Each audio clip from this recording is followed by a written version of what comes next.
যদি আপনি প্রকৃতপক্ষে আল্লাহর ভয়, যদি আপনি তাকওয়াবান হতে পারেন, দুনিয়ার বুকে কোনো অন্যায় করতে পারবেন না। দেখেন বনি ইসরাইলের 3 জন ব্যক্তি, তারা গেল পাহাড়ের গুহার ভিতরে। এমন সময় ঝড় এসেছে, ঝড় আসার কারণে আপনারা জানেন, তারপরও বলতেছে আমানুত্তাকুল্লাহ, আল্লাহকে কেমন ভাবে ভয় করতে হবে। দেখেন এই 3 জন ব্যক্তি যখন ওই গুহার ভিতরে তারা আশ্রয় নিয়েছে, এই গুহার ভিতরে যখন আশ্রয় নিয়েছে, আল্লাহর কি শান, গড়তে গড়তে বিশাল একটা বড় পাথর এসে গর্তের মুখটা আটকে গেল। একবার জোরে কোন আল্লাহু আকবার। আল্লাহর পরীক্ষা। এই 3 জন বন্ধু পাহাড়ের গুহায় গেল, পাহাড়ের চূড়ায় গর্তের ভিতরে ঝড়, বিশাল ঝড়। এই ঝড়ের কারণে যখন আশ্রয় নিয়েছে, আস্তে আস্তে করে একটা পাথর এসে গর্তের মুখটা আটকে গেল। কি বিপদ বলেন! সেখানে কিন্তু কোনো জনমানব থাকে না, আপনারা জানেন। তারপরে বলতেছে, আমি যে আয়াত পড়েছি আমানুত্তাকুল্লাহ, আল্লাহকে কেমন ভয় করতে হবে, আমি এই বিষয়ে তাফসীর করতাম, কিন্তু আসলে তাফসীর করার পরিবেশ আমি পাইতেছি। তারপরেও ভাঙা ভাবে অবশ্যই এই আয়াতের সাথে সামঞ্জস্য রেখে আমি কিছু কথা বলতে চাই। কেননা আজকের সমাজ দেখবেন আল্লাহর ভয় নেই, নামাজ নেই, রোজা নেই, আবার সে আলেম ওলামা বিভিন্ন লোকেদেরকে ভুল ধরে। সমাজে তারাই ফাসাদ সৃষ্টি করে, আবার তারা বলে যে সমাজে তোমরাই তো গন্ডগোল সৃষ্টি করে। এরকম লোক আছে না নাই বলেন? এই ব্যক্তি, এই 3 জন ব্যক্তি, তাহারা পাহাড়ের গুহায় আটকে গেল। এবার কি করে? দুনিয়ার কোনো সাহায্যকারী তাদেরকে আর সাহায্য করতে পারবে না, দুনিয়ার কোনো ব্যক্তি তাদের আর উপকার করতে পারবে না। আল্লাহু আকবার। দেখেন কি বিপদ! বন জঙ্গল, জঙ্গলের ভিতরে একটা গুহা, ওই গুহার ভিতরে উপরে একটা বিশাল বড় পাথর, যা 3 জন ঠেললেও সারাদিনও সরাইতে পারবে না। আপনারা জানেন। তারপরে দেখে আল্লাহর ভয় যদি আমার অন্তরে থাকে, তাহলে আল্লাহ রাব্বুল কি মহা পুরস্কার আপনাকে আমাকে দান করবেন। সম্মানিত ভাইরা আমার, দেখেন 3 জন ব্যক্তি এবার পাহাড়ের গুহার ভিতরে 3 জন ব্যক্তি এবার কান্নাকাটি শুরু করে দিল। একজন অপরজনকে ডেকে বলে, বন্ধু, আর কোনোদিন হয়তোবা আমরা মুক্ত হতে পারবো না, আর কোনোদিন হয়তোবা এই পাহাড়ের গর্ত থেকে আমরা উপকার করতে পারবো না, আর কোনোদিন ইহার ভিতরে মৃত্যুবরণ করতে হবে। কিন্তু বন্ধু, এখন কোনো সাহায্যকারী, এখন কোনো ভাই, এখন কোনো বোন, এখন কোনো বন্ধু, পৃথিবীর কেউ আমাদেরকে সাহায্য করতে পারবে না, একমাত্র মহান রব্বুল আলামিন ছাড়া। একবার জোরে কোন সুবহানাল্লাহ। ও বন্ধু, আর পৃথিবীর কেউ আপনাকে আমাকে এই গভীর গর্ত থেকে কেউ আর মুক্ত করতে পারবে না। এজন্য চলো সেই মহান রব্বুল আলামিনের কাছে আমরা একটু দোয়া করি, আল্লাহ, আমরা যে ভালো কাজ করেছি, এই ভালো কাজের বিনিময়ে তুমি পাহাড়ের গর্ত থেকে আমাদের একটু মুক্ত করে দাও। জোরে কোন সুবহানাল্লাহ। দেখেন আমার বন্ধুরা, আমানুত্তাকুল্লাহ, আল্লাহর ভয় যদি আপনার আমার অন্তরের ভিতরে থাকে, আল্লাহ রাব্বুল আমিন অবশ্যই অবশ্যই ওই বান্দার মহা পুরস্কার দিবেন। একবার জোরে কোন সুবহানাল্লাহ। এবার 3 জন ব্যক্তি তারা বলতেছে যে, বন্ধু, তুমি কি জীবনে কোনো ভালো কাজ করে চাও? এ বলতেছে, বন্ধু তুমি করে চাও। এ বলতেছে, বন্ধু তুমি করে চাও। 3 জন বন্ধু একে একে বলা বলি শুরু করতেছে, বলো যে যদি করে থাকো তো আমরা এই ভালো কাজের কথা বলে বলে আল্লাহর কাছে বলবো, আল্লাহ তুমি আমাদের মহা বিপদ থেকে একটু উদ্ধার করে দাও। আমার বন্ধুগণ, দেখেন আল্লাহর নবীর এই সাহাবারা, এই বনি ইসরাইলের এই 3 জন ব্যক্তি এবার একজন বন্ধু বলতেছেন, রে বন্ধু রে, আমি দুনিয়ার বুকে তেমন কোনো ভালো কাজ করি নাই, কিন্তু বন্ধু আমি আমার চাচাতো বোনের সাথে প্রেম নিবেদন করতাম, আমি আমার চাচাতো বোনের সাথে খুব ভালোবাসার সম্পর্ক হয়ে যায়। ও বন্ধুরে, একদিন আমরা উভয়ে আমার বোনকে ভালো করে বুঝালাম, বুঝায় বললাম, চলো বন্ধু আমরা ওই পাহাড়ের দিকে চলে যাই, ওই জঙ্গলের দিকে। আমার বন্ধু আমানুত্তাকুল্লাহ কাকে বলে দেখে। এবার ওই বন্ধু সে বলতেছে, বন্ধুরা আমি আমার ওই বোনকে যখন পাহাড়ের চড়ার দিকে নিয়ে গেলাম, যেখানে কোনো লোকজন নাই, একেবারে 2 জনে আমরা ওয়াকাজ করতে শুরু করে দিব। 2 জন একেবারে প্রস্তুতি নিয়ে নিলাম। এমন সময় আমার চাচাতো বোন আমার মুখের দিকে তাকাই বলতেছেন, ভাই, এই পৃথিবীতে তোমার মা দেখবে না, তোমার বাবা দেখবে না, পৃথিবীর কোন জনমানুষ যদি না দেখে আমার আল্লাহর চোখ তো ফাঁকি দেওয়া যাবে না। একবার জোরে কোন সুবহানাল্লাহ। তখন থমকে দাঁড়ালেন। কি বললি? দেখেন, একজন মানুষ যখন অন্যায় করে তার কিন্তু আর কোনো হুঁশ থাকে না, শয়তান তাকে গ্রেফতার করে ফেলে। যে কি অবস্থা! কিন্তু শয়তান কিন্তু একজন মানুষ ভালো কাজে যদি থাকে কিন্তু তার অসহসা দিয়ে তাকে খারাপ কাজে নিয়ে যাওয়ার জন্য সবসময় ব্যস্ত থাকে। কেন? শয়তান কিন্তু আল্লাহর কাছ থেকে সে চ্যালেঞ্জ করেছিল যে আল্লাহ তোমার এই বান্দাগুলি আমি জাহান্নামী বানাই দিব। জোরে কর নাউযুবিল্লাহ। আল্লাহ চ্যালেঞ্জ করেছিল, না, আমার বান্দাগুলি যতই অন্যায় করুক যদি তারা একবার খালিস নিয়াতে আস্তাগফিরুল্লাহ বলে আমি আল্লাহ পাহাড় সমান গুনাহ মাফ করে দিব। জোরে কোন সুবহানাল্লাহ। সম্মানিত ভাইরা আমার, দেখেন কি করলাম। এই চাচাতো বোন জিনায় লিপ্ত হয়ে যাবে, এমন সময় এই বোন কি করলো? দেখে ভাইরে, পৃথিবীর কোনো মানুষ দেখবে না, তোমার আমার পিতামাতা দেখবে না, কিন্তু ভাই একজনের চোখ তো ফাঁকি দেওয়া যাবে না, তিনি হলো আমাদের মহান রব্বুল আলামিন। একবার জোরে কোন সুবহানাল্লাহ। সম্মানিত ভাইরা আমার, এবারে বন্ধু বলতে চল, বন্ধু রে, আমি আমার বন্ধু আমার এই বোন যখন আমাকে এই কুপ্রস্তাব বল দিতেছিলাম, এমন সময় যখন ওই আল্লাহর ভয় দেখালো, পৃথিবীর কেউ দেখবে না, আমার রব্বুল আলামিন দেখবে। ও বন্ধু, এই কাজটি যদি আমার বোন যখন আমাকে এই কথাটি বলেছিল, ওই আল্লাহর ভয় মুহূর্তের ভিতরে পয়দা হয়ে আমি ওই জিনা থেকে মুখ ফেরাই নিলাম। জোরে কোন সুবহানাল্লাহ। সম্মানিত ভাইরা আমার, এবার বন্ধু বলতেছেন, ও বন্ধুরা, আমি চলো আমরা আল্লাহ রাব্বুল আমিন যদি এই ভালো কাজটা যদি আল্লাহ পছন্দ করে, এই ভালো কাজের বিনিময়ে আল্লাহ যেন এই পাহাড়ের গর্ত থেকে একটু মুখ সরাই নাই। একবার জোরে কোন সুবহানাল্লাহ। সম্মানিত ভাইরা, তিনজন বন্ধু আল্লাহর কাছে হাত তুলে বলে, রব্বুল আলামিন, পৃথিবীর জমিনে তেমন কোনো ভালো কাজ করি নাই রে আল্লাহ, তুমি সাক্ষী থাকো, আমি যে আমার ওই চাচাতো বোনের সাথে অকাজ অর্থাৎ জিনা ব্যভিচারে লিপ্ত হয় নাই। আল্লাহ, পৃথিবীর কেউ জানতো না, শুধুমাত্র তোমার ভয়ে ও রব্বুল আলামিন তুমি যদি এই ভয়টাকে পছন্দ করো, অর্থাৎ এই খারাপ কাজ থেকে যে আমি ফিরে এসেছি এইটা যদি পছন্দ করো আল্লাহ, এই পছন্দ করার বিনিময়ে পাহাড়ের গর্ত থেকে একটু মুখ সরাই নাও। একবার জোরে কোন সুবহানাল্লাহ। সঙ্গে সঙ্গে পাহাড়ের গর্তের 3 ভাগের 1 ভাগ পাথরটা সরে গেল। জোরে কোন সুবহানাল্লাহ, আর জোরে কোন সুবহানাল্লাহ। সম্মানিত ভাইরা, তার আল্লাহর ভয় যদি আপনার আমার অন্তরের ভিতরে থাকে, তার আল্লাহ দুনিয়ায়ও তার উত্তম পুরস্কার দান করবেন। জোরে কোন সুবহানাল্লাহ। করবেন না বলেন? এই বন্ধু বনি ইসরাইল বুখারী শরীফের কিতাবুল ঈমান পড়বে, যারা দাখিল আলেম পড়েছেন মাদ্রাসায়, আপনার পড়ে দেখবেন যে বনি ইসরাইল বিশাল বড় হাদিস। এই 3 জন বন্ধু পাহাড়ের গর্তের ভিতরে তারা বলা বলি করতেছে যে জীবনে তো কোনো ভালো কাজ করি নাই, এই যে জিনা থেকে আল্লাহর ভয়তে সরে আসলাম, এটা যদি আল্লাহর কাছে পছন্দ হয়, আল্লাহ তুমি পাহাড়ের গর্ত থেকে পাথরটা একটু সরাই দাও। সঙ্গে সঙ্গে 3 ভাগের 1 ভাগ আমার আল্লাহ সরাই দিলেন। জোরে কোন সুবহানাল্লাহ। সম্মানিত ভাইরা আমার, আর একজন বন্ধু এবার বলতেছেন, বন্ধুরে, আমি দুনিয়ার বুকে তেমন কোন ভালো কাজ করেছি কিনা জানি না রে বন্ধু, তাহলে আমি একটা কথা বলতে পারি, আমার বহু ছাগল ভেড়া ছিল, আমি এই ছাগল ভেড়া, এই যে ছাগল বকরি বহু দূর নিয়ে যেতাম খাওয়ানোর জন্য, বহু দূর দূর, সকাল সন্ধ্যা আমি বহু দূর নিয়ে যেতাম আমার বন্ধুগণ। একদিন আমার বাড়ি আসতে 1 দিন নাই, 2 দিন নাই, 3 দিন পর্যন্ত দেরি হয়ে গেল। ও বন্ধুরে, এই 3 দিন যখন আমার দেরি হয়ে গেল, আমার বাড়িতে তেমন কোনো খাবার জিনিস ছিল না। ও বন্ধু, বাড়িতে আমার বুড়ো মা জননী, এই মা ছটফট করতেছে যে আমার বাচ্চা কখন খাবার নিয়ে আসবে। ছোট্ট ছোট্ট বাচ্চারা ছটফট করতেছে কখন খাবার নিয়ে আসবে। আমার জনম দুঃখিনী স্ত্রী, সেও খাবার জন্য ক্ষুধার যন্ত্রণায় ছটফট করতেছে। আমি এবার কি করলাম, ওই দূর থেকে ছাগল চড়ানো, এই ছাগল আমার বাড়িতে নিয়ে আসলাম। নিয়ে আসার পরে দেখি একেবারে রাত হয়ে গেল। আমার সন্তানেরা কাঁদতে কাঁদতে ঘুমাই পড়েছে। আমার বুড়ি মা জননীও কাঁদতে কাঁদতে ঘুমাই পড়েছে খিদার যন্ত্রণায়।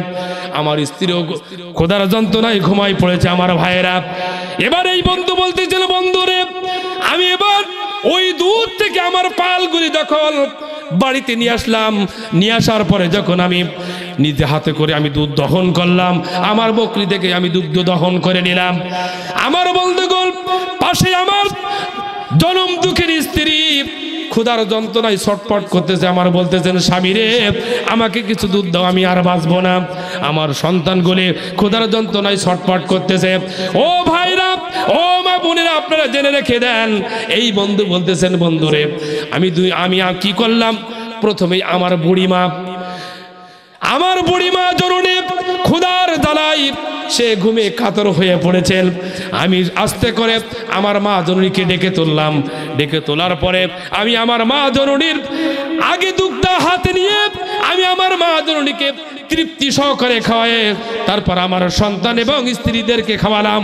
জোরে কোন সুবহানাল্লাহ। কি করলো দেখেন, আজকের জমানায় কত মানুষ আছে দেখবেন যে শ্বশুর শাশুড়ির প্রতি বিশাল সন্তুষ্ট, নিজের পিতামাতা হলো কি বাইরের মানুষ, একেবারে সাধারণের চাইতে খারাপ। জোরে বলুন ঠিক কিনা? ও আমার ভাইরা, যারা মা বাপের সাথে খারাপ আচরণ করেন, দেখেন যে বলছে যে আমার ছোট্ট ছোট্ট সন্তানেরা ক্ষুধার যন্ত্রণায় ছটফট করতেছে, আমার স্ত্রী ছটফট করতেছে। আমি কি করলাম? সবার আগে আমি আমার বুড়ি মাকে ঘুম থেকে জাগ্রত করলাম। জাগ্রত করে আমি আমার মা জননী কে দুগ্ধ পান করে তারপর আমার সন্তান, আমার স্ত্রীদেরকে দিলাম। জোরে কোন সুবহানাল্লাহ। আজকে দেই আমরা, বলেন দেই? এই কাল নাগানি বউ যার বাড়িতে আছে সে জানে যে কত বড় শয়তান সে। শ্বশুর শাশুড়ি অর্থাৎ স্বামীর পিতা মাতাকে কিন্তু কোনোদিন ভালোবাসতে চায় না। আছে না বলেন? এদিকে নাই ভাই, আমাদের ওদিকে আছে যে নিজের পিতা মাতা আসলে কি ব্যাপার, আর নিজের স্বামীর আপন মা বাপ যেন সমাজের একটা বোঝা, সংসারের বোঝা মনে করে। এরকম আছে না ভাই? আমাদের ওদিকে আছে। আপনাদের কি সবাই মা বোনেরা ভালো? সম্মানিত ভাইরা আমার, এই ব্যক্তি বলতেছেন, আল্লাহ এই কাজটি যদি তোমার পছন্দ হয়, অর্থাৎ মাকে আগে খাওয়ানো। আল্লাহু আকবার বলেন। সম্মানিত ভাইরা আমার, দেখেন মা জননী এই 2 নম্বর বন্ধু বলতেছেন, আল্লাহ আমানুত্তাকুল্লাহ, শুধুমাত্র তোমার ভয়তে আল্লাহরে ও রব্বুল আলামিন, আমি তোমার ভয়তে আমি আমার সন্তানকে দিলাম না, আমি আমার স্ত্রীকে দিলাম না। আল্লাহ আমি তোমার ভয়তে আমি আমার প্রথমেই আমার মা জননীকে খাওয়ালাম। একবার জোরে কোন সুবহানাল্লাহ। সম্মানিত বন্ধুগণ, 3 জন বন্ধু হাত তুললেন। হাত তুলে বলতেছেন, আল্লাহ জীবনে তেমন কোনো ভালো কাজ করেছে কিনা জানি না, আল্লাহ আমার এই কাজটি যদি তোমার কাছে পছন্দ হয়, এই কাজের বিনিময়ে পাহাড়ের গর্তের মুখটা একটু আলগা করে দাও। একবার জোরে কোন সুবহানাল্লাহ। আল্লাহ রাব্বুল আলামিন সঙ্গে সঙ্গে এই বন্ধুরা দোয়া করার কারণে ওই পাহাড়ের গর্তের 3 ভাগের 2 ভাগ আলগা করে দিলেন। একবার জোরে কোন সুবহানাল্লাহ। ও মাগো তোমার চরণে জীবন আমার হলো ধন্য, সুন্দর পৃথিবীতে মাগো তুমি যে অনন্য। যারা বলো ঠিক না? এই মায়ের মতো এই পৃথিবীতে যদি কোনো মমতাময়ী কেউ থাকে তাহলে মনে করবে সে হলো ডাইনি। এই পৃথিবীতে স্বার্থ ছাড়া তুমি তোমার শ্বশুর শাশুড়ি বিশাল পছন্দ করে, তুমি একটু অসুস্থ হয়ে যাও, তুমি বউকে একটু ভালো মন্দ ভালো জিনিসপত্র দেওয়া বন্ধ করো, তোমার মতো খারাপ ওই শ্বশুর শাশুড়ির কাছে দ্বিতীয় আর কেউ হবে না। কিন্তু তোমার মা তোমার বাপ সারাদিনও ডাকবে না, ভালো কাপড়ও দিবে না, তারপরেও বলবে আমার সোনা কেমন আছে। বিদেশটা আসবে, সবাই বলবে যে আমার জন্য, ভাই বলবে আমার জন্য কি, মা বলবে আমার জন্য কি, ছেলেরা বলবে আব্বা আমার জন্য কি, আর মা জননী শুধু মুখের দিকে তাকাবে আর বলবে আমার বাচ্চা খেয়েছে কিনা। জেনে বলুন ঠিক কিনা? সম্মানিত ভাইরা ও ভাই, এই মা যদি কষ্ট পায় তাহলে আপনারও কোনো লাভ হবে না। জেনে রাখেন যে হাক্কুল্লাহ হাক্কুল ইবাদ, বান্দার হক অর্থাৎ পিতামাতার খেদমত করা হলো আল্লাহর হক। বান্দার হক, এই পিতামাতার খেদমত যদি আপনি না করেন তাহলে আপনি লিখে রাখেন আপনি জাহান্নামে যাবেন। আপনি যত বড় হাজি গাজী নামাজি দানশীল হন না কেন, যদি আপনার খেদমতে আপনার ইবাদতের ভিতরে যদি পিতামাতার খেদমত না থাকে তাহলে আপনি জাহান্নামে যাবেন। লিখে রাখেন অবশ্যই আপনি জাহান্নামী হয়ে যাবেন। এটা কার কথা বলেন? আল্লাহর কথা, এটা কিন্তু আমার কথা না। আমার ভাইয়ের, আমার আল্লাহর নবীজি তিনি একদিন মসজিদে নববীর তিনি জুমার খুতবা দিতেছেন, এমন সময় আমার নবীজি আমিন বললেন, দ্বিতীয়বার আমিন বললেন, তৃতীয়বার আমিন বললেন, এক পর্যায়ে তিনি আমিন বললেন। দেখেন সাহাবাগণ জিজ্ঞাসা করলেন, ইয়া রাসূলুল্লাহ, এই যে আপনি আমিন বললেন, এরকম আচরণ তো কোনো সময় আপনাকে আমরা করতে দেখিনি ইয়া রাসূলুল্লাহ, কোন কারণে, কিসের জন্য আপনি এরকম আমিন বললেন? আল্লাহর নবী বিশ্বনবী বলেন, ও আমার সাহাবারা, এই মুহূর্তে জিবরাইল আমার কানে কানে বলে গেল যে দুনিয়ার বুকে যে ব্যক্তির জীবন দশায় নিজের পিতামাতা পাইল, আর ওই ব্যক্তি তাদের খেদমতের কারণে যদি নিজের গুজাখানা এবং তারা যদি জান্নাত খরিদ করে না নিতে পারে, অন্য কোন ইবাদতে আমার আল্লাহ তাদের জান্নাত দিবে না। একবার হযরে কন্যা উযুবিল্লাহ। তাহলে বলেন যে নিজের ইবাদতের কারণে পিতামাতার খেদমত করার কারণে যদি আপনি আমি জান্নাত আল্লাহর কাছ থেকে না নিতে পারি, তাহলে অন্য কোন ইবাদতে আল্লাহ আপনাকে জান্নাত দিবেন না। এটাও জিবরাইল আমার রাসূলকে বলে গেল, রাসূলও সমর্থন করলো, জোরে কোন আল্লাহু আকবার। এটা কিন্তু আপনার আমার কথা না, আল্লাহ ওটা হাদিসে কুরসি আল্লাহ বলে দিয়েছেন জিবরাইলকে, জিবরাইল বললেন আমার নবীকে, নবী বললেন সাহাবাদেরকে। অর্থাৎ এই মুহূর্তে বলে গেল যে আল্লাহ বলেছেন যে ব্যক্তি জীবনে নিজের পিতামাতা পাবে অথচ তাদের খেদমত করবে না, এর বিনিময়ে জান্নাতি হতে পারবে না, অন্য কোন ইবাদতে আল্লাহর জান্নাত দেবে না। জোরে কোন আল্লাহু আকবার। ও ভাইরা, তুমি হজ করো, বিভিন্ন জায়গায় দাও, মনে করো বিশাল ব্যাপার। নো, আল্লাহ নেই বলেন তুমি যদি রহমতের নজরে একবার মা জননীর মুখের দিকে তাকাও, প্রতি তাকানোর ফলে একটি করে কবুল হজের সওয়াব আমার আল্লাহ লিখে দিবেন। জোরে কোন সুবহানাল্লাহ। এই যে 7 লাখ 8 লাখ টাকা খরচ করে তুমি হজ করে থাও, এই হজ তোমার কবুল হতেও পারে নাও পারে। আসলে বলেন, সুদের টাকা থাকতে পারে, ঘুষের টাকা থাকতে পারে, ভাই সম্পদ ফাঁকি দেওয়ার টাকা থাকতে পারে, কোনো না কিছু থাকতেই পারে। কিন্তু আমার ভাইরা, আল্লাহর নবী বলেন, ও বান্দা, তুমি 7 লাখ 8 লাখ টাকা খরচ করে হজ করতে দাও, অথচ তুমি যদি রহমতের নজরে তোমার বাড়িতে যে বড় হজ মা জননী বাপ জননী আছে, একবার রহমতের নজরে তাকাবে, সঙ্গে সঙ্গে আল্লাহ রাব্বুল আলামিন কবুল হজের সওয়াব লিখে দিবে। জোরে কোন আল্লাহু আকবার। আচ্ছা ভাই, আপনাকে কি রাগ হয়? যদি রাগ হয় তাহলে মনে হয় আপনারা খাদ্যের নিমার, এই জন্য রাগ হবে। যারা পিতামাতার খেদমত করবে তাদের রাগ হতে পারে না, কেননা কুরআন মাজিদের ভিতরে সরাসরি কিন্তু দোয়া করার কথা শুধুমাত্র পিতামাতার জন্য বলা হয়েছে। রব্বির হামহুমা কামা রব্বায়ানি সগীরা, স্পেশাল দোয়া বান্দার জন্য আমার আল্লাহ শিখাই দিয়েছেন যে বান্দা তুই তোর পিতামাতার জন্য দোয়া কর। ও শয়তান, তুমি তোমার বইয়ের কথা শুনে তুমি মনে করতেছো যে বিশাল ব্যাপার, বউ তো ওই সোনার চান আর পাওয়া যাবে না, মা মরে গেলে তো আবার শাশুড়ি পাওয়া যাবে, আর একটা পাওয়া যাবে। তুমি এরকম ডাইনি, এত বড় কটকটি জানোয়ার, তুমি বিয়ে করেছো মনে করতে এ সোনার চান আর পাবা না। ও সোনার চান রাস্তাঘাটে 10-15টা আছে, তুমি যখন খুশি তখন তুমি নিতে পারবে। কারণ হযরতে ইব্রাহিম নবী হযরত ইসমাঈল আলাইহিস সালামকে বলেছিল তুমি তোমার ঘরের চৌকাঠ পাল্টাও। কোন কারণে? এই পিতামাতার খেদমত না করার কারণে।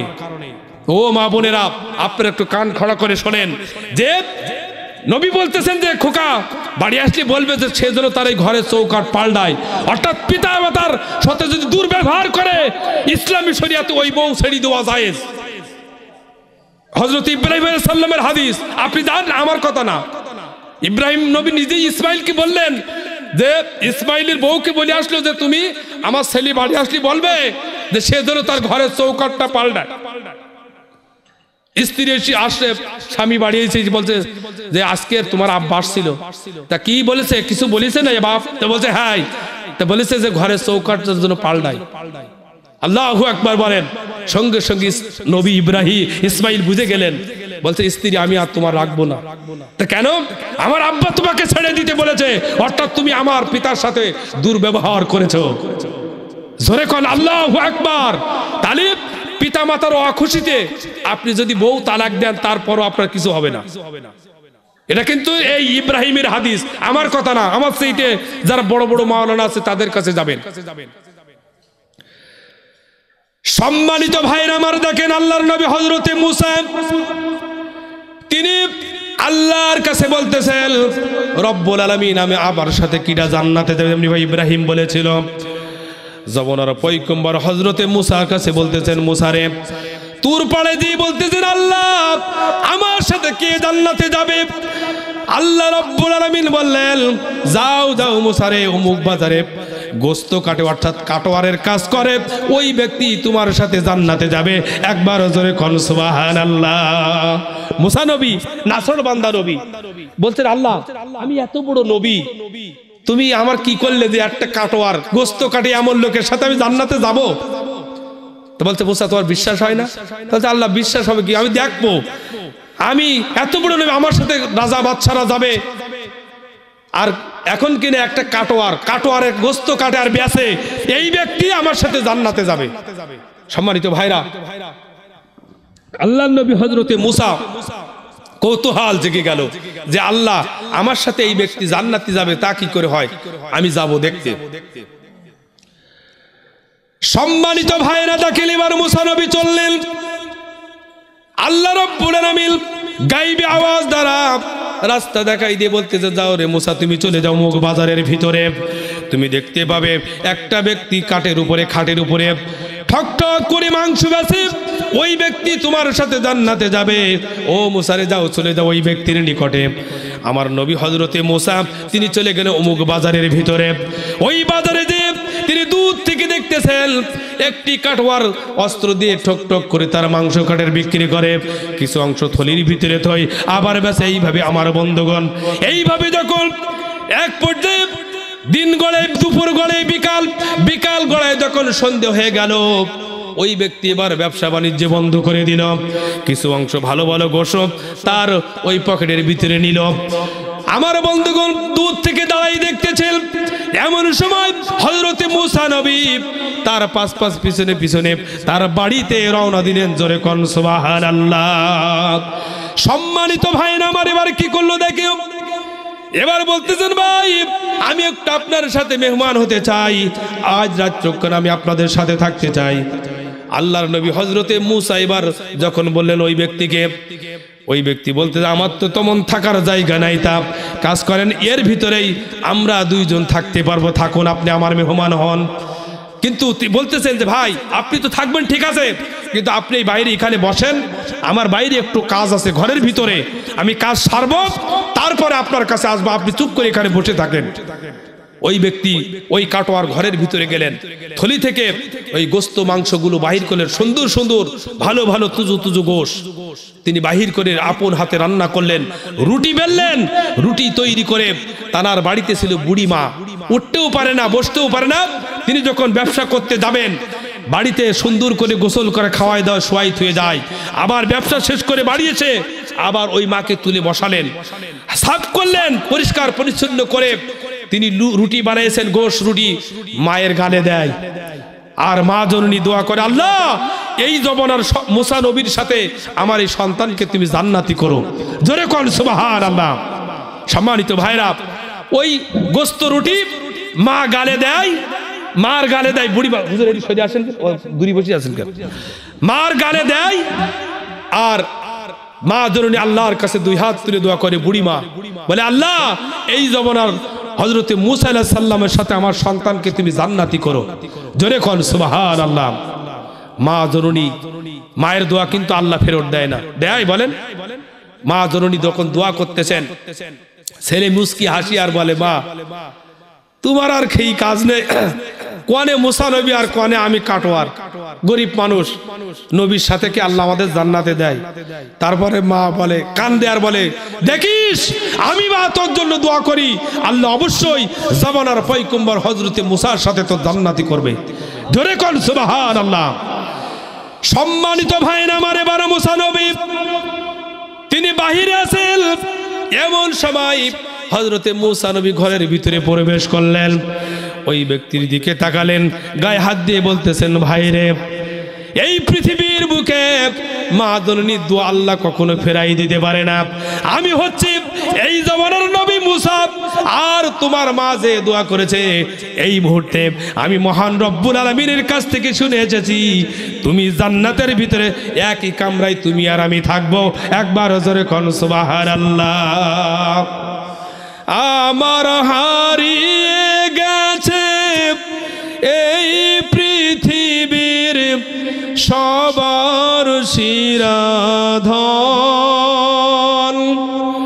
সে তো আসবে না আর ফিরে, সে থাম কাঁদে আমার মন। আমার হারিয়ে গেছে এই পৃথিবীর সবার শিরাধন, সে তো আসবে না আর ফিরে, যেতাম কাঁদে আমার মন।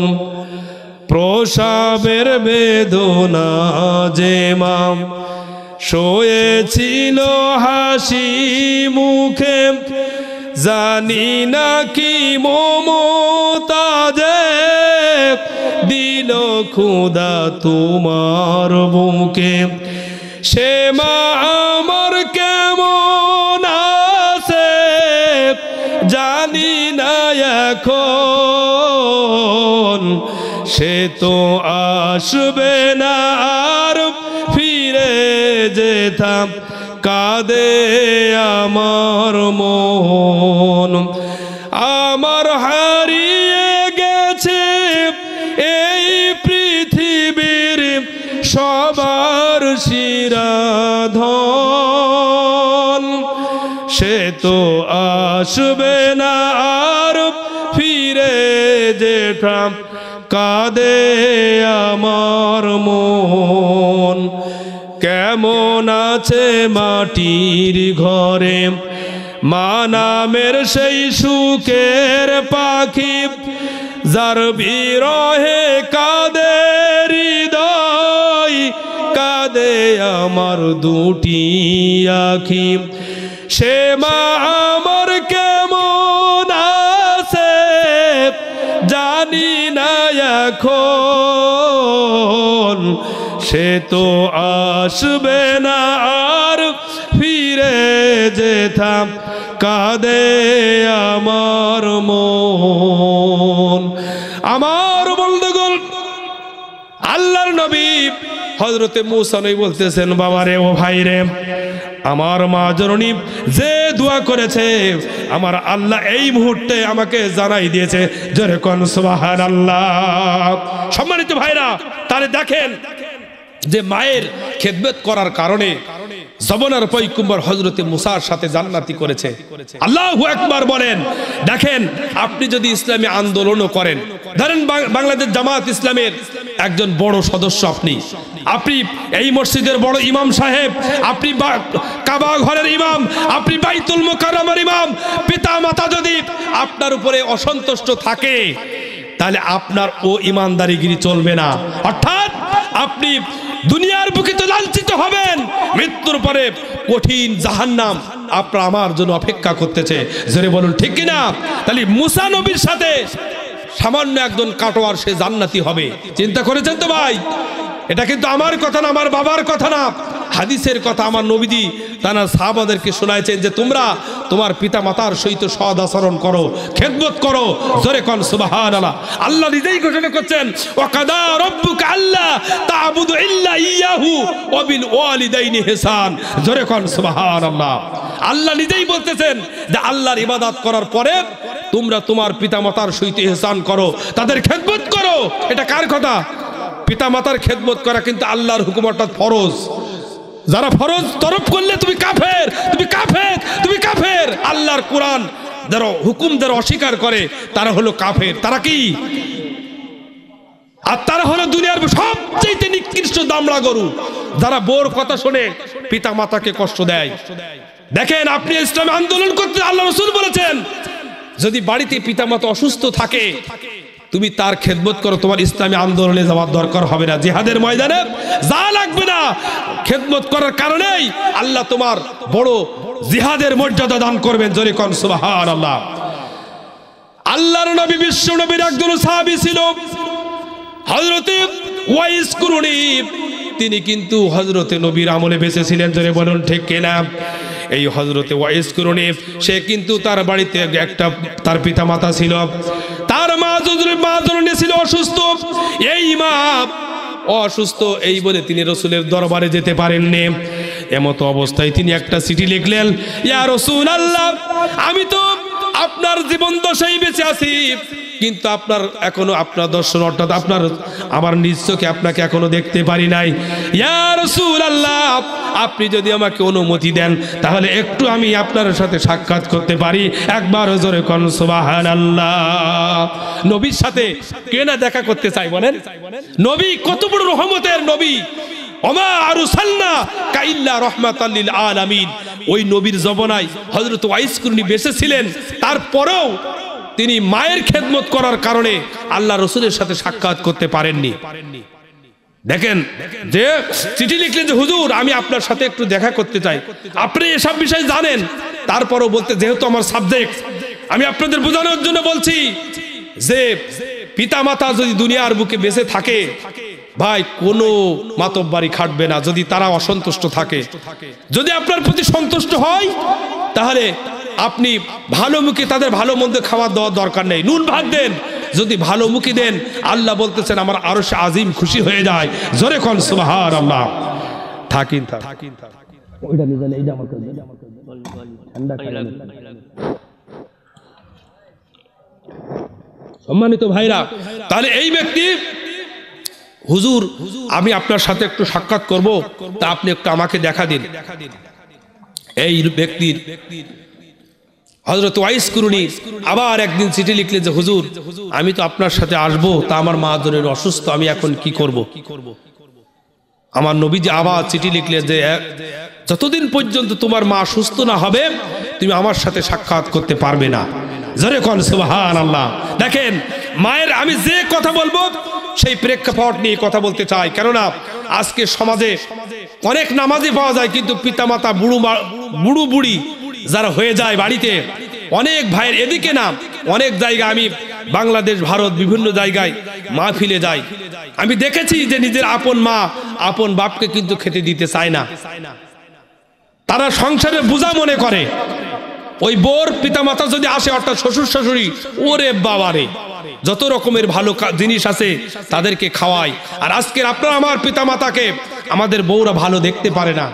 কিন্তু ভাই দেখেন হযরত ওয়াইস কুরুনি তিনি কি করলেন যে হুজুর আমার মা জননী অসুস্থ, এখন আমি কি করব। আমার নবীজি বললেন যে তুমি তোমার মা সুস্থ না হওয়া পর্যন্ত তুমি আমার সাথে সাক্ষাৎ করতে পারবে না। আবার চিঠি লিখলেন যে হুজুর আমার মা সুস্থ, তো বলছে তুমি দেখা করো। এইভাবে আদান প্রদান করতে করতে এক পর্যায়ে মা জননী মৃত্যুবরণ করে। এদিকে আমার রাসূলও উফাত গ্রহণ করে, যেরকম ইন্না লিল্লাহি ওয়া ইন্না ইলাইহি রাজিউন। আমার বিশ্ব নবী যখন মৃত্যুবরণ করে অর্থাৎ উফাত গ্রহণ করেছেন, এর আগে ওসিয়াত করে যায় যে ও আমার সাহাবারা তোমরা আমার এই খোরাক অর্থাৎ এই জামা, ওই গভীর জঙ্গলের ভিতরে আমার একটা পাগল ভক্ত বাস করে, ওই ভক্তর কাছে তোমরা আমার এই জামাটা দিবে অর্থাৎ উপহার স্বরূপ দিয়ে দেবে। জোরে কোন সুবহানাল্লাহ। তিনটি ওসিয়াত করলেন। প্রথম নম্বরে এই জামাটা তার দিবে, দুই নম্বরে ওই ওয়াইস কুরুনি ওই ভক্ত যেন আমার গুনাহগার উম্মতের জন্য দোয়া করে। আল্লাহু আকবার বলেন। দেখেন সে কিন্তু মায়ের খেদমতের মাধ্যমে আল্লাহ রাসূলের সাথে সাক্ষাৎ করতে পারিনি। হুজুর আপনারা জানেন, তারপরে বলতেছি যে সমাজ আজকের কোথায় দেখেন। সম্মানিত ভাইরা আমার দেখেন এবার কি করলো। এবার আল্লাহর নবী বিশ্ব নবী তিনি তার উফাতের আগে ওসিয়াত করে গেলেন, আমার সাহাবারা তোমরা আমার ওই ভক্তকে বলে দিবে সে যেন আমার গুনাহগার উম্মতের জন্য একটু দোয়া করে। একবার জোরে কোন সুবহানাল্লাহ। সম্মানিত ভাইরা আমার সাহাবাগণ চলে গেলেন। চলে যাওয়ার পরে এবার কি করলেন, এই কথা যখন বললেন হযরত ওয়াইস কুরুনিকে ডেকে বলতেছেন, ও ওয়াইস কুরুনি আমার নবীজি উফাত গ্রহণ করেছেন, গ্রহণ করার আগে তিনি আমাদেরকে বলে গিয়েছিলেন এই যে গায়ের জামা, আর তিনি একটা কথা বলে গিয়েছিলেন যে তুমি যেন তার গুনাহগার উম্মতের জন্য একটু দোয়া করো। একবার জোরে কোন সুবহানাল্লাহ। সম্মানিত ভাইরা আমার, দেখেন কি করল এবার হযরতে ওয়াইস কুরুনি আল্লাহর নবীর সাহাবাদেরকে রেখে তিনি এবার জমিনে সিজদা দেওয়া শুরু করে দিল, দোয়া করা শুরু করলো। আল্লাহ রাব্বুল আলামিন বলেন ইয়া আইয়ুহাল্লাযীনা আমানুস্তাঈনু বিস-সাবরি ওয়াস-সালাত ইন্নাল্লাহা মা'আস সাবিরিন। একবার জোরে কোন সুবহানাল্লাহ। আল্লাহর নবী বিশ্ব নবীর সাহাবী এবার যখন বললেন আমার নবী তোমাকে বলে গিয়েছে তুমি যেন তার গুনাহগার উম্মতের জন্য দোয়া করো, এক পর্যায়ে দোয়া করা শুরু করে দিল। সিজদার ভিতরে বলতেছেন আল্লাহ আমার নবীদের গুনাহগার উম্মতদেরকে তুমি মাফ করে দাও। আমার বন্ধুগণ দীর্ঘ সিজদা দিতেছেন, এমন সময় সাহাবাগণ তারা আবার বহুদূর চলে যাবেন এই ভেবে তাকে একটু ইশারা করলেন, গায়ে হাত দিয়ে বললেন তুমি সিজদা থেকে মাথা উঠাও। আল্লাহর নবীর এই ভক্ত হযরত ওয়াইস কুরুনি দেখেন পিতামাতাকে খেদমত করতে পারলে আমার রব্বুল আলামিন আমার উপরে কেমন খুশি হয়। দেখেন হযরত ওয়াইস কুরুনি আল্লাহর নবীর সাহাবীদেরকে ডেকে বলতেছেন আমার সাহাবারা, ও আল্লাহর নবীর সাহাবারা তোমরা জেনে রেখে দাও আল্লাহ রব্বুল আলামিন যতক্ষণ পর্যন্ত আমার নবীদের একটা গুনাহগার উম্মত গুনাহ মাফ হতে বাকি থাকতো ততক্ষণ পর্যন্ত আমি ওয়াইস কুরুনি এই মাটি থেকে মাথা উঠাতাম না। একবার জোরে কোন সুবহানাল্লাহ। সম্মানিত ভাইরা আমার, দেখেন তা তিনি শুভ সংবাদ দিয়েছেন, ও আল্লাহর নবীর সাহাবারা তোমরা জেনে রেখে দাও আল্লাহ রব্বুল আমিন এই মুহূর্তে ঘোষণা করেছে ও ওয়াইস কুরুনি তুমি মাথা উঠাও। আল্লাহ রব্বুল আমিন ঘোষণা করে দিয়েছেন যে বনি ইসরাইল একটা ছাগলের গায়ে যত পশম থাকবে লোম থাকবে অত পরিমাণ আমার নবীজির গুনাহগার উম্মতকে আমার আল্লাহ মাফ করে দিয়েছেন। একবার জোরে কোন সুবহানাল্লাহ। একটু দ্রুত পড়েন আল্লাহুম্মা সাল্লি আলা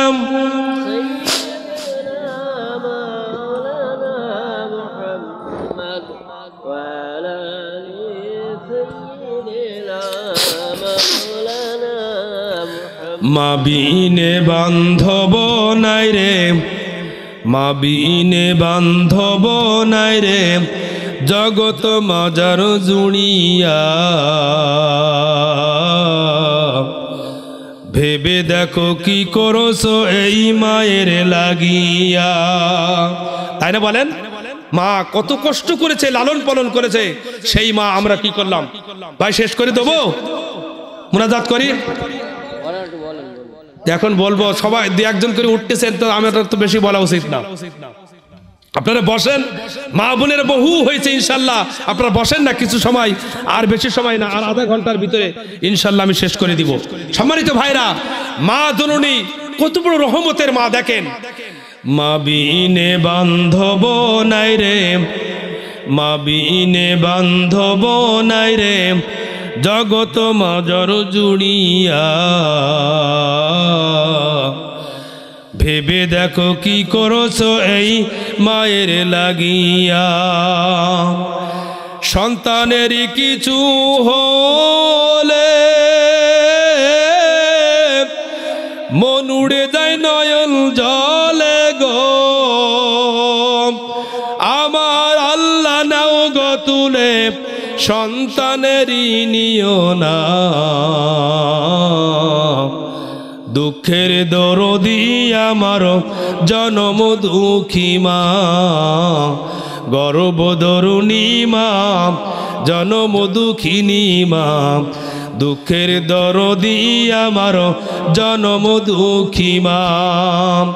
সন্তানেরই কিছু হলে মন উড়ে যায় নয়ন জলে গো, আমার আল্লাহ নাও গো তুলে সন্তানেরই নিও না। দুঃখের দরদি আমার জনম দুঃখী মা। আমার বন্ধুগণ, এই মা এই মাকে খেদমত করার কারণে আমার আল্লাহ দেখেন তাকে কত মর্যাদা দিয়েছেন। হযরতে ওয়াইস করুনি কিন্তু আল্লাহ রসুলকে তিনি কোনোদিন স্বচক্ষে দেখেননি, কিন্তু আমার বন্ধুগণ আল্লাহ রাব্বুল আমিন তার দুয়ার বরকতে বনি ইসরাইলের একটা ছাগলের গায়ে যত পশম অত পরিমাণ গুনাহগার উম্মতকে আমার আল্লাহ চিরতরে মাফ করে দিয়েছেন। একবার জোরে কোন সুবহানাল্লাহ। তাহলে বলেন যে মা তার কিন্তু অন্য কোনো আমল বেশি ছিল না, কিন্তু সে মা বাপকে খেদমত করত। জোরে কোন সুবহানাল্লাহ। তাহলে আমার ভাইরা, তাহলে ওই মা ওই বাপকে যদি না খেদমত করেন, আল্লাহ রসুলের কাছে একজন সাহাবী আসলেন, এসে বলতেছেন হুজুর খেদমত করবো কার? ক্বালা সুম্মা মান ক্বালা উম্মুকা, ক্বালা সুম্মা মান ক্বালা উম্মুকা, ক্বালা সুম্মা মান ক্বালা উম্মুকা, ক্বালা সুম্মা মান ক্বালা আবুকা। দেখেন তো তিনবার যে তুমি খেদমত করবো কার? হুজুর বললেন তোমার মার, তারপরে কার? তোমার মার, তারপরে কার? তোমার মার, তারপরে কার? তোমার পিতার। কয় গুণ বেশি বলেন? 3 গুণ বেশি করে দিয়েছেন। অর্থাৎ তুমি তোমার মাকে খেদমত করো। কেন? গর্বের ভিতরে আমরা আমার মার জননীর মিলনের ফলে যেদিন আমরা গর্বের ভিতরে ছিলাম ভাই, এখন আমাদের যারা স্ত্রী আছে আমরা বুঝি সন্তান কি মায়া। একটা ভালো খাবার দিলে যেন আমার মেয়ের পাতের দিকে তাকাই বলি যে আমার মেয়েকে দাও, অর্থাৎ নিজের পাত্রতেও তার দেই, দিলে আমি যে বড় হয়েছি আমার পিতা মাতা ওরকম করতো না বলেন? এইটা মনে হয়? ও দামড়া গরু, তুমি কি মনে করো তোমার সন্তানের দিকে তাকাও কি মোহাব্বত করো? তোমার কি মনে হয় যখন তুমি হয়েছিলে তোমার পিতার কাছে তখন ভালো কাপড় ছিল না, খাবার ছিল না, তারপরেও সবচেয়ে বাজারের ভালো জিনিস তোমার দেওয়ার চেষ্টা করেছিল? জোরে বলুন ঠিক কিনা? এই শয়তান এখন আর মাতা পিতাকে চেনে না, এখন শ্বশুর শাশুড়ি যা বলে তাই। দেখেন একটা সত্য ঘটনা আমি বলতে এজন্য বলছি যে শ্বশুর শাশুড়ি ভালো না আপন পিতা মাতা ভালো? ঢাকায় আমরা যখন ঢাকাতে পড়তাম, আমার একটা বন্ধু, সে গরিব মানুষ, ধরেন দাখিল মেট্রিক পাস আই পাস করে ঢাকায় একটা বড় বিশ্ববিদ্যালয় কলেজে ভর্তি হয়েছে। ভর্তি হওয়ার পরে লেখাপড়া শেষ করে বিশাল বড় একটা চাকরি পেয়েছে। চাকরি পাওয়ার পরে ওই শহরের একটা বিশাল বড় লোকের মেয়েকে বিয়ে করেছে। করার পরে এবার আমরা 3-4 জন বন্ধু কি করলাম যে সে ও শয়তান গরিব মানুষ, তারপরেও যখন চাকরি পেয়েছে ভালো জায়গায় বিয়ে করেছে আর পিতা মাতার চেনে না, সে আর চেনে না। 50-60 হাজার টাকারও বেশি বেতন পেত তখন। আমি তখন ঢাকা আলিয়া মাদ্রাসায় পড়াশোনা করতাম। এই বন্ধু বলি যে বন্ধু তোর বাড়ি টাড়ি নেই নাকি? তা বলছে আছে বন্ধু। তা বাড়ি যাওয়া হয় না। তা বাড়িতে কে কে আছে? তা বলতে মা বাপ, একটা বোন আছে। তা বলছে তা তুই বাড়ি যাসনি কেন? তা বলছে বউ শ্বশুর শাশুড়ি যেতে দেয় না। তাই বলছে তোর পড়াইছে কিনা? তা বলছে আমার মা বাপ। তা মা বাপ পড়াইছে, তা তোর কেন যেতে দেয় না? তার কথা বলে না, কাসুমাসু করে। মানে ওই বউ এবং শ্বশুর শাশুড়ি চাই না তারা পিতা মাতার সাথে ভালো ব্যবহার করুক, কথা বলুক, কিছু টাকা পয়সা তাদেরকে দিক। এরম বউ নেই বলেন সমাজে? বহু আছে বলো। দেখবেন যে নিজের পিতা মাতা ঈদ বকরা ঈদ আসলি মানে বোর পিতা মাতা যদি না যাইতে মুখির হাড়ির কালি মুখি, মনে হয় যে ঝাঁটার বাড়ি মুখি মারি, এরকম মুখ করে বসে থাকে। কিন্তু নিজের পিতামাতার যদি কিছু ফোন যদি না করে তা আরো বেশি খুশি হয়। এদিকের মা বোনেরা না, আমাদের বাড়ির ওদিকে বিশাল ব্যাপার। সম্মানিত ভাইরা, এবার এই বন্ধু একদিন আমরা কি করলাম, 3 জন বন্ধু, দেখবেন যে কিডন্যাপের একটাই আছে না বলেন, যে কিডন্যাপ করে বলে যে আজকে 3 লাখ 5 লাখ 10 লাখ টাকা না দিলে তোকে মেরে ফেলবো। এবার কি করলাম যে দোস্ত তোর বউ আর তোর শ্বশুর শাশুড়ি তো খুব ভালোবাসে তোর, এক কাজ কর তোর 20 লাখ টাকা দেওয়া লাগবে। আমরা একটা করি, একটা আনকা নম্বরে ফোন দে, কান আর বল যে এক্ষুনি যদি সকাল কি সন্ধ্যার ভিতরে যদি 10 লাখ 20 লাখ টাকা না দাও তাহলে এরা আমাকে ধরে নিয়ে এসেছে, এরা আমাকে মেরে ফেলবে। একদম বাস্তব ঘটনা। দেখেন মা কত বড়, পিতা মাতা কত বড় রহমতের, আর এই শ্বশুর শাশুড়ি কত বড় ডাইনি। দেখেন বাস্তব প্রমাণ। এই বন্ধু বলছে তাই করা যাক, দিন দেখি। সে 10-15 বছর হয়ে গেল কিন্তু পিতা মাতার কাছে আর যায় না। সে ওই টাকা কামাই করে, শ্বশুর শাশুড়িকে বিশাল যত্ন করে, দোস্ত খুব যত্ন করে, মা বাপের চাইতে বলতে বিশাল। তার টাকা এই 50-60-1 লাখ টাকা কাঁদ দিস, তা বলছে শ্বশুর শাশুড়ির হাতে দেয়, বোর কাছে দেয়, ওই জন্যই তুই তোর এত যত্ন করে। তা দেখ পিতা মাতার তার 14-15 বছর তাদের খোঁজ নিস নে, তোর পিতা মাতা ভালো না তোর ওই শ্বশুর শাশুড়ি ভালো, তুই একটু দেখ, ওই বউ ভালো। এবার যে 20 লাখ টাকা সন্ধ্যের ভিতরে যদি তুমি না দাও তাহলে আমাকে মেরে ফেলবে। বোর কাছে ফোন কর আগে, বোর কাছে, শাশুড়ির কাছে, শ্বশুরের কাছে ফোন করলো, বলে 20 লাখ। ও কিন্তু 40-50 লাখ টাকা দেওয়া হয়ে গেছে চাকরি করে, 20 লাখ। এবার মা বাপ যুক্তি করলো যে দেখ 20 লাখ টাকা ও ওর মেরি ফেল দেয়, দেখ এই টাকা দিয়ে তোকে আবার ভালো জায়গায় আমরা বেশাদি দিতে পারবো। নাউজুবিল্লাহ, বলেন নাউজুবিল্লাহ। এরকম বউ আছে নাই? এটা কিন্তু সত্য ঘটনা। এবার কি করলো দেখেন, বললো দেখ একবার ফোন ধরতে ধরতে ধরতে ধরতে আর ধরে না, ওই স্ত্রী এবং শ্বশুর শাশুড়ি আর ফোন ধরে না, অর্থাৎ টাকা আর দেবে না। বোঝা গেল না বলেন? এইবার বাড়িতে গরিব মা গরিব বাপ কেউ নেই, বুড়ো মানুষ কাজ করে, একবেলা জোটেতে একবেলা জোটে না খায়, শুধু ভিটি বাড়ি টুককান। সম্মানিত ভাইয়ের আমার দেখেন, মা জননী বিদেশি রাজ্য যার পুত্র মারা যায়, পশু পাখি না জানিতে আগে জানে মাই। ধরে বলুন ঠিক কিনা? বনে থাকে বন বাদুড়ি, ছাতাকে তার কোলে রে, শত ব্যথা ফেলে মায়ের বাচ্চারে না দায়ী ফেলে। জোরে বলুন ঠিক কিনা? ও বন্ধুগণ দেখেন, মা জননী এবার 14-15 বছর পরে যখন ফোন করেছে, বলছে কি বাপ জননী আমার বুড়া হয়ে গিয়েছে, একটু কর্কশ করে বলতে কি বাবা তুমি কি ফোন করেছ? দূর থেকে মা জননী বাপ বুঝতে পেরেছে আর এর কেউ না, এ হলো আমার কলিজার টুকা সন্তান। জোরে কোন সুবহানাল্লাহ। মা বাপ কিন্তু বুঝতে পারে। অনেক বউরা আছে যে ছেলে বিদেশ থেকে কথা বলে, মা জননী পাশে দাঁড়ায় দাঁড়ায় শোনে আমার ছেলের আওয়াজ কিরাম, আছে না বলেন? আপনাদের দিকে আমাদের ওদিকে এরকম আছে ভাই, মা জননী শোনে যে আমার সন্তান কথা বলে, কথার আওয়াজ টুকান শুনি। ও মা, ও বোনেরা, তুমি তো তোমার বাড়িতে পিতা মাতা থুয়ে এসেছো, তোমার ভাইয়ের বউরা যদি তোমার মার সাথে ওরকম আচরণ করে তোমার কিরাম মনে হবে বলেন? সম্মানিত ভাইয়ের আমার, মা জননী বাপ জননী এবার বুঝে গেছে এ আর কেউ না, আমার এই ছোট্ট আমার সন্তান। তা বলতেছেন, এবার কাঁদে মোবাইলে, বলে মা বড় বিপদে পড়ে গেছি, আর মনে হয় বাঁচবো না। মা কাঁদে, বাপ কাঁদে, কিরে বাপ কি হয়েছে বললে, কি হয়েছে বল। আমার বন্ধুগণ এবার দেখেন মা জননী আর বাপ বলতেছেন, এবার বাসে বলতেছেন, মা আমাকে এই যে সন্ত্রাসীরা কিডন্যাপ করে নিয়েছে, এক্ষুনি 20 লাখ টাকা না দিলে আমাকে ছাড়বে না রে মা, আমাকে মেরে ফেলে দিবে। আমার বন্ধুগণ মা কাঁদে আর বলে, বাবারে তাদের কাছে ফোনটা দে। আর স্বামীকে বলতেছে, তুমি এক্ষুনি যাও, এখন তো কোথায় পাবো 10 লাখ টাকা, এক কাজ করো, আমার এই যে ভিটে বাড়ি টুকান বেঁচে হলেও আমি আমার সন্তানকে মুক্ত করব। একবার জোরে কোন সুবহানাল্লাহ। বিদেশি রাজ্য যার পুত্র মারা যায়, পশু পাখি না জানিতে আগে জানে মাই। বনে থাকে বন বাদুড়ি, ছাতাকে তার কোলে রে, শত ব্যথা ফেলে মায়ের বাচ্চার নাদাই ফেলে। হলে ছেলে মরে গেলে ডাকে যদি মাও, চিরকাল যে মায়ের মনে থেকে যাই গাও। বাঁচলে ছেলে মরে গেলে ডাকে যদি বাপ, চিরকাল যে বাপের মনে থেকে যাই তাপ। আমার বন্ধুগণ দেখেন, 50-60 লাখ টাকা কামাই করে দেওয়ার পরও বউ পর হয়ে গেল, শাশুড়ি পর হয়ে গেল, শ্বশুর পর হয়ে গেল।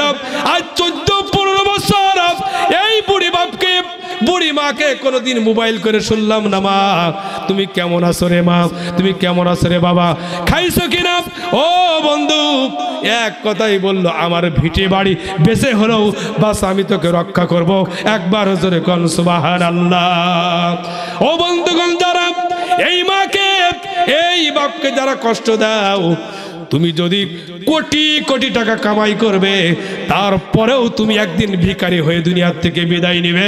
একবার জোরে বলুন ঠিক কিনা। এই পৃথিবীর সবচেয়ে শ্রেষ্ঠ নিয়ামত হলো পিতামাতা। যদি তাদের সাথে খারাপ ব্যবহার করেন তাহলে আল্লাহর আরশ আযীম পর্যন্ত ঠকঠক করে কাঁপতে থাকে।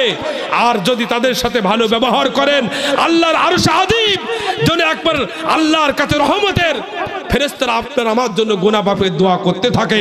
জোরে কোন সুবহানাল্লাহ। ও বন্ধুগণ, এজন্য আমি আপনাদের সন্তান হিসেবে বলতে চাই, ও মারা, ও বোনেরা, আমি আপনাদের সন্তান হিসাবে বলতে চাই, আজকের থেকে যাদের পিতামাতা মৃত্যুবরণ করেছে তারা করেছে, আজ যারা বেঁচে আছে তাদের অবশ্যই আপনার প্রত্যেক দিন মাছ গোশ ভালো ভালো খাবার দেওয়া লাগবে না, ভালো মুখে একবার মা একবার বাপ বলে ডাকবে। আল্লাহ রসুল বলেছেন, তুমি যখন রহমতের সুর দিয়ে মা বলে একবার ডাক দাও, আমার আল্লাহর আরশ আযীম পর্যন্ত খুশি হয়ে যায়। জোরে কোন সুবহানাল্লাহ। সেই ভালো জিনিস বাদ দিয়ে আজকে দেখেছো সামান্য 20 লাখ টাকা, তুমি তো 50-1 কোটি টাকা দিয়েছো, তারপরেও এই বন্ধুর মা, বউ আর শ্বশুর শাশুড়ি বলতেছে যে এই টাকা দিয়ে তোকে আবার অন্য জায়গায় বিয়ে দেবো, তারপরও টাকা দেবো না। আর পিতামাতা কি বলেন, যে ঘর থাকাত না থাক, আমি আমার সন্তানকে চাই। আল্লাহু আকবার বলেন। তাহলে এই পৃথিবীর কত বড় শ্রেষ্ঠ নিয়ামত আপনারা আমার পিতামাতা। স্বার্থ ছাড়াই 14-15 বছর আপনি আমি কোনোদিন তাকে খোঁজ নিলাম না, তারপরেও এক কথাই বলতেছে, বাসা আমার ছেলেকে বাসায় দাও, আমি আমার ঘর চাই না, অর্থাৎ আমি আমার ছেলেকে চাই। জোরে কোন সুবহানাল্লাহ। সম্মানিত ভাইরা, আমার এই মাকে যদি দুনিয়ায় তো এই কষ্ট, মৃত্যুর পরে আবার অনেক কষ্ট হয়ে যাবে। দেখেন আমার ভাইয়েরা, আজকের আপনি দেখেন, আমি এই কথা বলে আমি আমার কথা শেষ করব। ও বন্ধুগণ, দেখেন মা জননী, মা কমন রহমতের মা। দেখেন, মাকে যদি খুশি করেন আল্লাহর জান্নাতে যাবেন, মা যদি অখুশি আপনি আল্লাহর জাহান্নামে যাবেন। আল্লাহর নবী, বিশ্ব নবী, তিনি একদিন যারা হজ করতে গিয়েছেন এই জান্নাতুল বাকির কবরস্থানে গিয়েছেন, আল্লাহর নবী দোয়া করে, ও রব্বুল আলামিন, এই যে জান্নাতুল বাকির কবরস্থান, এই কবরবাসীদের পরে আমি নবী খুশি হয়ে গেছি। একবার জোরে কোন সুবহানাল্লাহ। আল্লাহর নবী, বিশ্ব নবী, তিনি বলতেছেন, এই যে জান্নাতুল বাকির কবরস্থান, এই কবরে যতগুলি আল্লাহর নবীর সাহাবীদের কবর আছে, এই কবরবাসীদের প্রতি আল্লাহ আমি খুশি, তুমিও আল্লাহ খুশি হয়ে যাও। জোরে কোন সুবহানাল্লাহ। দেখেন, দুনিয়ার বুকে যারা পিতামাতার খেদমত করেন না, শুধু দুনিয়ার বিপদ না, মৃত্যুর পরেও কঠিন আযাবের ভিতরে গ্রেফতার হতে হবে। এটা কিন্তু আমার কথা না, রাসূলের হাদিস। তিনি যে জান্নাতুল বাকি, এখানে কিন্তু যারা বদর, উহুদ, খন্দকে যারা শাহাদাত বরণ করেছে তাদেরকে কবরস্থ করা হয়েছে। জোরে বলুন ঠিক কিনা? এটা হলো পুত পবিত্র জান্নাতুল বাকির কবরস্থান। দুনিয়ার বুকে তাকে জান্নাতুল বাকি বলা হয়। এই কবরের স্থানের ভিতরে আল্লাহ রসুলের সাহাবীদের কবর। আমার রসুল হাত তুলে দোয়া করতেছেন, আল্লাহ তুমি আমার এই সাহাবাদের প্রতি খুশি হয়ে যাও, আমু নবী এদের প্রতি খুশি আছি। সম্মানিত ভাইরা আমার নবীজি তিনি যখন আল্লাহর কাছে ডাকতেছেন, আল্লাহ রাব্বুল আলামিন সঙ্গে সঙ্গে বলেন, যাও রে জিবরাইল, চলে যাও আমার বন্ধুর কাছে চলে যাও। আমার বন্ধু যেমনি ভাবে এই জান্নাতুল বাকির কবরস্থানের প্রতি খুশি, আমি আল্লাহ খুশি, কিন্তু আমার বন্ধুকে বলে দাও এই জান্নাতুল বাকিতে এমন একটি সাহাবীর কবর আছে, ওই ব্যক্তির প্রতি আমি আল্লাহ খুশি না। একবার জোরে কর নাউজুবিল্লাহ। সম্মানিত ভাইরা, জিবরাইল চলে আসলেন, সালাম দিলেন, সালাম দিয়ে বলতে, ইয়া রাসূলুল্লাহ, ইয়া হাবিবাল্লাহ, আপনি জেনে রেখে দেন, এই যে জান্নাতুল বাকির কবরস্থান, যতগুলি কবর আছে এই কবরের প্রতি আমার আল্লাহ স্বয়ং খুশি আছে, কিন্তু ইয়া রাসূলুল্লাহ, এই কবরের ভিতরে একটা সাহাবীর কবর, এই কবরে আমার আল্লাহর লানত ঘোষণা করেছেন। একবার জোরে কর নাউজুবিল্লাহ। সম্মানিত বন্ধুগণ, আল্লাহর নবী, আল্লাহ রাব্বুল আমিন, ওমা আরসালনাকা ইল্লা রাহমাতাল লিল আলামিন, আমার রহমতের নবী কিন্তু গোটা সৃষ্টির জন্য। জোরে বলুন ঠিক কিনা? আল্লাহর নবী, বিশ্ব নবীর কাছে যখন এই কথাটি জিবরাইল আমিন এসে বলে গেল, হযরত আল্লাহর নবী তিনি দিশারা হয়ে গেলেন, কি ব্যাপার, এই কবরে তো আমার কোনো জাহান্নামী সাহাবীদেরকে কবর দেই নাই, আমার এই কবরস্থানে যারা যুদ্ধের ময়দানে কাফেরদের সাথে লড়াই করে মৃত্যুবরণ করেছে, শুধুমাত্র তাদেরকেই কবর দিয়েছে। আল্লাহ রাব্বুল আলামিন কোরআন মাজিদে বলতে, ওয়ালা তাকুলু লিমা ইয়ুকতালু ফি সাবিলিল্লাহি আমওয়াত বাল আহয়াউ ওয়ালাকিন লা তাশউরুন। একবার জোরে কোন সুবহানাল্লাহ। আল্লাহ রাব্বুল আলামিন কোরআনে বলতেছেন, আল্লাহর রাস্তায় আল্লাহর দিনকে যারা বলবুদ্ধ করার লক্ষ্যে শাহাদাতের পেয়ালা পান করবে, তোমরা তাদেরকে মৃত্যু বলো না, বরং তারা জীবিত, তোমরা তা বুঝতে পারো না। একবার জোরে কোন সুবহানাল্লাহ। সম্মানিত ভাইরা, আমার নবীজি আল্লাহর কাছে আবার দোয়া করলেন, ও রব্বুল আলামিন, এই যে কবর, এই কবরবাসীদের উপরে আমি আল্লাহ খুশি আছি। আমি নবী কোন অপরাধের কারণে আমার এই সাহাবীর কবরে আযাব হইতেছে ইয়া রাসূলুল্লাহ, ও রব্বুল আলামিন, আমি তোমার কাছ থেকে একটু জেনে নিতে চাই। আল্লাহ রব্বুল আলামিন জিবরাইল আলাইহিস সালামকে বলে দিল, ও জিবরাইল, যাও আমার বন্ধুর কাছে চলে যাও, যতক্ষণ পর্যন্ত না আমার আল্লাহ রব্বুল আলামিন ওই বান্দার জন্য দোয়া না করবেন, অর্থাৎ তার মা তার জন্য দোয়া না করবেন, ততক্ষণ পর্যন্ত আমার আল্লাহ তাকে মাফ করবেন না। একবার জোরে কোন নাউযুবিল্লাহ। সম্মানিত ভাইরা, আল্লাহ জিবরাইলকে বলে দিলে, যাও, যদি ওর মা ওর জন্য দোয়া করে তাহলে আমি আল্লাহ তাকে মাফ করে দিব। জোরে কোন সুবহানাল্লাহ। সম্মানিত ভাইরা, আমি এজন্য বলতেছি, গভীর রাত, আমি আর বেশি সময় নিতে চাই না। আমি আপনাদেরকে বলতে চাই, সম্মানিত বন্ধুগণ, আমাদের পিতামাতা দুনিয়ার বুকে যাদের আছে, ও মারা, ও বোনেরা, আমি আপনাদের পায়ে ধরে বলি যে আপনারা শ্বশুর শাশুড়ির খেদমত করুন, পিতা মাতার খেদমত করুন, 5 ওয়াক্ত নামাজ পড়ুন। আল্লাহ অবশ্যই এর বিনিময়ে আপনার জান্নাত দান করবে। আর যদি মনে করেন যে নামাজ পড়বো, বৈঠক করব, বিভিন্ন জায়গায় চলাফেরা করব, শ্বশুর শাশুড়ির খেদমত করব না, আপনার কপালে কোনোদিন জান্নাতের গন্ধ পাবা না। এটা কার কথা বলেন? আর দায়ুসু লা ইয়াদখুলুল জান্নাহ, যারা শ্বশুর শাশুড়ি পিতা মাতার খেদমত করে না তারা হলো দাউস, এরা কোনোদিন জান্নাতের গন্ধ পাবে না। এটা কার কথা? আল্লাহ রাসূলের সাহাবী জিহাদের ময়দানে জিহাদ করে মৃত্যুবরণ করেছে, তা বলতেছে এই সাহাবীর কবরে দাও দাও করে আগুন জ্বলতেছে। আমার নবীজি আল্লাহর কাছে বলছে, আল্লাহ, এই কবরবাসীর পিতা মাতা কি এখনো বেঁচে আছে? তখন এক পর্যায়ে আল্লাহ রাব্বুল আলামিন জানাই দিলে, যাও আমার হাবিবকে বলে আসো, অবশ্যই ওর আত্মীয় স্বজন পিতা মাতা এখনো বেঁচে আছে। জোরে কোন সুবহানাল্লাহ। সম্মানিত বন্ধুগণ, এবার আল্লাহ রাব্বুল আলামিন যখন জানাই দিলেন, আপনারা আমার বিশ্বনবী এবার কি করলেন দেখেন ভাইরা আমার, সমস্ত মক্কা মদিনায় এলান জারি করে দিলেন আর বললেন, যাদেরকে এই মক্কা মদিনার ভিতরে যারা এই জান্নাতুল বাকির কবরস্থানের ভিতরে যাদেরকে কবরস্থ করা হয়েছে, এই সমস্ত মানুষের কোন আত্মীয় স্বজন যদি দুনিয়ার বুকে বেঁচে থাকে, তারা যেন তাদের সহসা কবরস্থানে দাঁড়িয়ে যায়। একবার জোরে কোন সুবহানাল্লাহ। সম্মানিত ভাইরা আমার নবীজি অবাক নয়নে তাকিয়ে আছে, ওই কবরের ভিতরে কবরের কাছে কে যায়?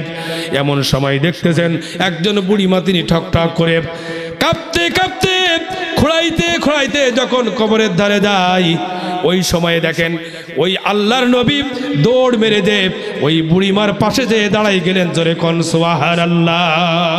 যেই বলতেছেন মা, আমি সংক্ষিপ্ত হয়ে বলতেছি যে মা, এই কবরে কাকে কবরস্থ করা? ওই বুড়িমা বলতেছেন, আমার একমাত্র সন্তান, এই সন্তানকে এই কবরের ভিতরে কবরস্থ করা। তখন বলতেছেন, মা, তুমি কি জানো এই কবরে তোমার সন্তানের কবর, এই কবরে তোমার ছেলেকে বিষম আযাব হইতেছে, অর্থাৎ কবরের ভিতরে দাও দাও করে আগুন জ্বলতেছে। ও মা জননী, তুমি কি পারো না তুমি তোমার সন্তানকে একটু মাফ করে দিতে?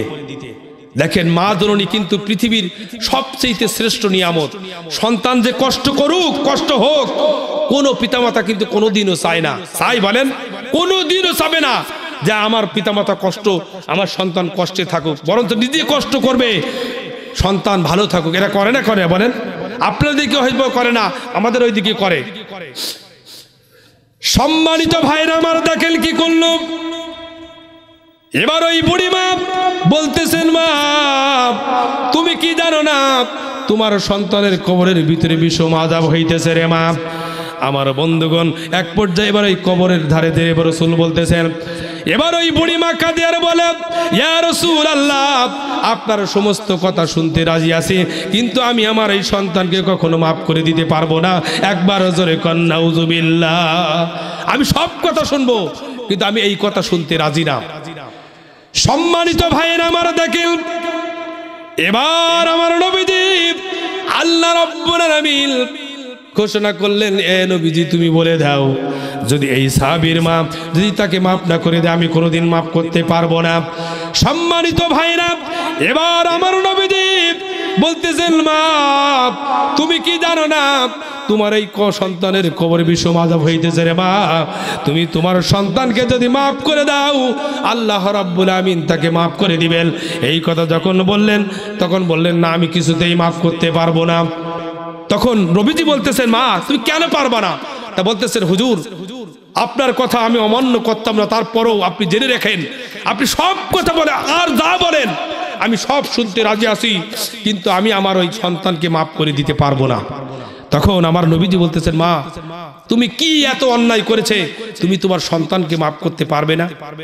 সম্মানিত ভাইরা, আজকের সমাজে দেখবেন যে কিরণমালা বিভিন্ন মিডিয়া টিভি দেখে দেখে আমাদের মা বোনেরা তারা কিন্তু কিভাবে শ্বশুর শাশুড়িকে অযত্ন করতে হয়, কষ্ট দিতে, এইটা কিভাবে ঝগড়া বাঁধাতে হয়, এর কথা ওর সাথে লাগাতে হয়, এই নিয়ে সবসময় ব্যস্ত থাকে। কেন বলেন? আল্লাহ রসুলের এই সাহাবী, আল্লাহ রসুল ওই মাকে জিজ্ঞাসা করতেছেন, মা বলতেছেন, ইয়া রাসূলুল্লাহ, আমার এই সন্তান যখন পেটে বদরের যুদ্ধে তখন ওর বাপ শহীদ হয়ে যায়, জোরে কোন সুবহানাল্লাহ, তখন আমার বয়স খুবই কম, ও তখন আমার পেটে, তখন আমার যৌবন বয়স, আমি ইচ্ছা করলে অন্য জায়গায় বিবাহ বন্ধনে আবদ্ধ হতে পারতাম, কিন্তু আমি আমার ওই সন্তানের মুখের দিকে তাকিয়ে আমি আর অন্য জায়গায় বিবাহ বন্ধনে আবদ্ধ হইনি। ইয়া রাসূলুল্লাহ, তখন প্রথমে যখন বিয়ের উপযুক্ত আগে যত সময় ছিল আমার কথা খুব শুনতো, আমি যা বলতাম তাই করতো, আমার কথা মতো সে চলাফেরা করতো, কিন্তু যখন বিবাহ বন্ধনে আবদ্ধর বয়স হয়ে গেল আমি তাকে বিয়ে দিলাম। দেওয়ার পরে কি করলো দেখেন, বউ কি বলে আর আমাকে কষ্ট দেয়, বউ কি বলে আমাকে গালিগালাজ করে, বউ কি বলে আমার বিভিন্নভাবে কষ্ট দেয়, আমাকে মারে। ইয়া রাসূলুল্লাহ, আমি সব গুনাহ মাফ করতে রাজি, কিন্তু আমি আমার এই সন্তানের গুনাহ মাফ করতে রাজি না। বলেন তো দেখি, এরকম বউ আছে আমাদের সমাজে? দেখবেন যে সন্তান মাঠে যায়, বিভিন্ন জায়গায় যায়, এসব কোনো বিষয় না, বাড়ি আসবে মায়ের বিরুদ্ধে বলা শুরু হয়ে যাবে, তোমার মা আজকে এই বলেছে, তোমার বোনের সাথে আজ উই বলেছে, উই করেছে, তা করেছে, মানে কিছু করেনি বলো। স্বামীর কান ভাঙাই ভাঙাই ভাঙাই ভাঙাই কিভাবে মা থেকে বাপ থেকে আলাদা করা যায়, এই নিয়ে সবসময় ব্যস্ত থাকে, আছে না বলেন? এরকম কটকটি মহিলা ওই সময়ও ছিল, এখন যেরকম ডাইনি হামেরা ওরকম ওই সময়ও বেয়াদব মহিলা আল্লাহ রসুলের সাহাবীর স্ত্রী সেও ছিল, যে সে শুধু মায়ের বিরুদ্ধে কথা বলতো আর না পেরে শুধু মাকে কষ্ট দিত ওই সাহাবী। এক পর্যায়ে দেখো কত বড় রহমতের মা, স্বার্থ ছাড়া একমাত্র ভালোবাসে নিজের পিতা মাতা।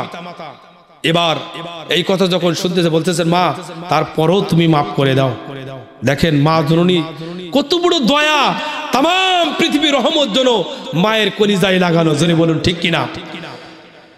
সম্মানিত ভাইরা আমার, দেখেন এবার কি করলো আমার আল্লাহ, আমার নবীজি আল্লাহর কাছে বলতেছেন, রব্বুল আলামিন, মা জননী কোনদিন তো সন্তানের কষ্ট দেখতে পারে না, ইয়া আল্লাহ তুমি, আমি তোমার কাছে দোয়া করি রব্বুল আলামিন, তুমি আমার এই বান্দা, আমার এই সাহাবীর কবরের আযাব ওই মা জননীর স্বচক্ষে একটু দেখাই দাও।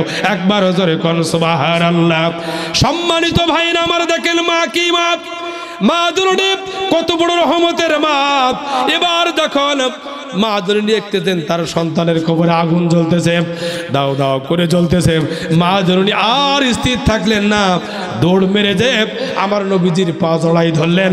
একবার জোরে কোন সুবহানাল্লাহ। এবার বলতেছেন, ইয়া রাসূলুল্লাহ, আমি তো কোনোদিন চাইনি যে আমার সন্তান কবরের ভিতরে দাও দাও করে আগুন জ্বলো। ইয়া রাসূলুল্লাহ, আপনি দোয়া করে দিন যে আমি আমার সন্তানকে জীবনের মতো মাফ করে দিলাম। একবার জোরে কোন সুবহানাল্লাহ। সঙ্গে সঙ্গে কবরে আযাব মাফ হয়ে গেল। ও বন্ধু, তাই দেখেন পিতামাতা যদি আল্লাহর কাছে দোয়া করে, আল্লাহ রাব্বুল আমিন সঙ্গে সঙ্গে তা কবুল করে নেন। জোরে বলুন ঠিক কিনা? পিতামাতা যদি কষ্ট পেয়ে আপনার জন্য বদদোয়া করে, তাও কিন্তু ওরকম কবুল হয়।